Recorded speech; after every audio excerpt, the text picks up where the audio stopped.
মাননীয় উপদেষ্টা এবং মাননীয় পররাষ্ট্র উপদেষ্টা এবং প্রবাসী কল্যাণ উপদেষ্টা যদি আমাদের দিকে একটু দয়ার দৃষ্টিতে তাকায়, তাহলে কিন্তু আমরা অনেক কিছুই কিন্তু আমরা সম্পাদন করতে পারবো।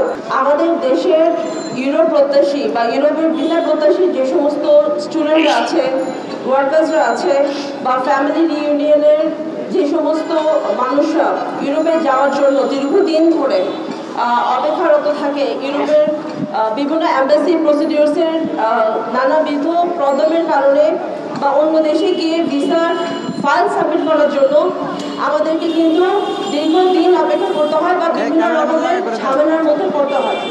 আমরা সবাই জানি যে বর্তমানে ভারতের যে ভিসা সেটা এই মুহূর্তে কিন্তু খুব একটা অ্যাভেলেবেল না এবং যথেষ্ট ঝামেলার মধ্যে দিয়ে যেতে হচ্ছে, যেটা আমাদের বেশিরভাগ অ্যাম্বাসিগুলোই কিন্তু ইন্ডিয়াতে, আর ইন্ডিয়ার পর হচ্ছে নেপালে। কারণ বাংলাদেশের পাসপোর্ট হোল্ডার যারা, তারা কিন্তু নেপাল অথবা ইন্ডিয়া ছাড়া অন্য কোনো দেশে গিয়ে ফাইল সাবমিশনের যে আমাদের যে একটা রাইটস বলেন বা অধিকার বলেন, সেটা কিন্তু তারা দেয় না, ইউরোপিয়ান ইউনিয়ন দেয় না। তো এই জন্য আমরা আমাদের দেশে এই অ্যাম্বাসিগুলো, আমাদের দেশের ছেলেরা ম্যাক্সিমাম কোন দেশগুলোতে যায়? রোমানিয়াতে যায়, ক্রোয়েশিয়াতে যায়, সার্বিয়াতে যায়, নর্থ ম্যাসেডোনিয়াতে যায় বা বুলগেরিয়াতে যায়। এই সব দেশগুলোর অ্যাম্বাসিগুলোই কিন্তু ভারতে, এবং ক্রোয়েশিয়ার ক্ষেত্রে শুধু নেপালে গিয়ে ছেলেরা ফাইল সাবমিট করে। বর্তমানে আমরা এটা দেখতে পাচ্ছি যে ক্রোয়েশিয়ার জন্য ফাইল সাবমিটের জন্য যখন আমাদের ক্যান্ডিডেটরা যখন নেপালে যায়, নেপালে যাওয়ার সময় বাংলাদেশের যে এভিয়েশন বা ইমিগ্রেশন আছে, সেই ইমিগ্রেশন কিন্তু তাদেরকে বিনা কারণে সব কিছু ডকুমেন্টস থাকার পরেও, অ্যাপয়েন্টমেন্ট থাকার পরেও, তারপরেও তাদেরকে অফলোড করে দিচ্ছে। এই যে আমাদের এত অমানবিক এই ঝামেলাগুলো, একটা পারমিট বের করতে বা একটা স্টুডেন্টের একটা অ্যাকসেপ্টেন্স লেটার আনতে কিন্তু যথেষ্ট কালক্ষেপণ হয়, অনেক টাকার ব্যাপার থাকে।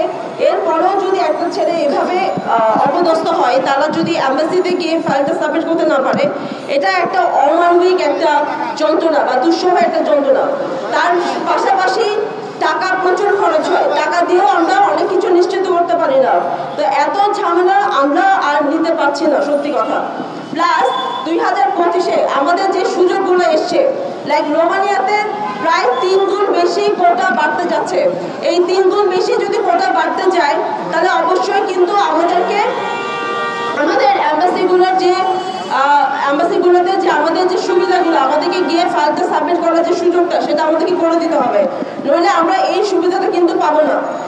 বুলগেরিয়াতে লিটারালি বাংলাদেশের অ্যাপয়েন্টমেন্টের জন্য এখন প্রবলেম হচ্ছে শুধুমাত্র ইন্ডিয়ান অ্যাম্বাসির এই ভিসার রেটের কারণে। ক্রোয়েশিয়াতে অ্যাপয়েন্টমেন্ট কমে যাচ্ছে শুধুমাত্র এই ঝামেলাগুলোর কারণে।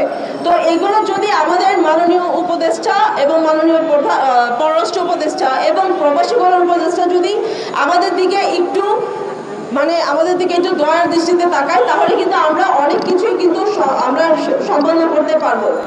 এবং আমাদের এই যে একটা জায়গা, যে জায়গাটা থেকে আমাদের রেমিটেন্স যোদ্ধারা আমাদের দেশকে এতটুকু উঠে নিয়ে এসছে, তারা আরো অনেকটুকু এগিয়ে যেতে পারবে। তো এই হচ্ছে আমাদের সমস্যার। আমাদের সমাধানগুলো কিভাবে হতে পারে? সমাধানগুলো হতে পারে যদি আমাদের পররাষ্ট্র মন্ত্রণালয় থেকে, ওই দেশের পররাষ্ট্র মন্ত্রণালয়গুলো যদি আমরা ঠিকঠাক মতো কন্ট্যাক্ট করতে পারি, তাহলে এটা সমস্যা সমাধান করা সম্ভব।